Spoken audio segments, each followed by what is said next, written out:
ವೃತ್ತಿ ಜೀವನಕ್ಕೆ ಕಂಟಕವಾಯಿತಾ ಮೊಹಮ್ಮದ್ ಶಮಿಯ ಸ್ವಯಂಕೃತ ಅಪರಾಧ. ಎಸ್, ಟೀಮ್ ಇಂಡಿಯಾದ ಬೆಂಕಿ ಬೌಲರ್ ಮೊಹಮ್ಮದ್ ಶಮಿ ಅವರ ಆಟ ಏನು ಅನ್ನೋದು ಇಡೀ ವಿಶ್ವಕ್ಕೆ ಗೊತ್ತು. ಟೀಮ್ ಇಂಡಿಯಾದ ಅನುಭವಿ ವೇಗದ ಬೌಲರ್ ಮೊಹಮ್ಮದ್ ಶಮಿಗೆ ಬಹಳ ಸಮಯದಿಂದ ಟೀಮ್ ಇಂಡಿಯಾದಲ್ಲಿ ಸ್ಥಾನ ಸಿಕ್ಕಿಲ್ಲ. 2023ರ ಏಕದಿನ ವಿಶ್ವಕಪ್ ನಂತರ ಶಮಿ ಈ ವರ್ಷ ಮೊದಲ ಬಾರಿಗೆ ಚಾಂಪಿಯನ್ಸ್ ಟ್ರೋಫಿಯಲ್ಲಿ ಕಣಕ್ಕಿಳಿಯುವ ಮೂಲಕ ಶಮಿ ಭಾರತ ತಂಡಕ್ಕೆ ಮರಳಿದ್ರು. ಆದಾಗ್ಯೂ ಆ ಬಳಿಕ ಶಮಿ ಅವರು 3 ಸ್ವರೂಪಗಳಲ್ಲಿ ತಂಡದಿಂದ ಹೊರಗುಳಿದಿದ್ದಾರೆ.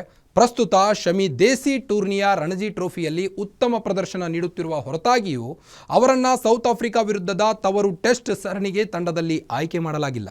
ಇದಕ್ಕೆ ಕಾರಣ ಮೊಹಮ್ಮದ್ ಶಮಿ ಅವರ ಫಿಟ್ನೆಸ್ ಎಂದು BCCI ಹೇಳುತ್ತಿದ್ದರೆ, ಇತ್ತ ಶಮಿ ಯಾರ ಹೆಸರನ್ನು ತೆಗೆದುಕೊಳ್ಳದೆ ಆಯ್ಕೆದಾರರನ್ನು ಗುರಿಯಾಗಿಸಿಕೊಂಡು ಹೇಳಿಕೆಗಳನ್ನು ನೀಡ್ತಾ ಇದ್ದಾರೆ.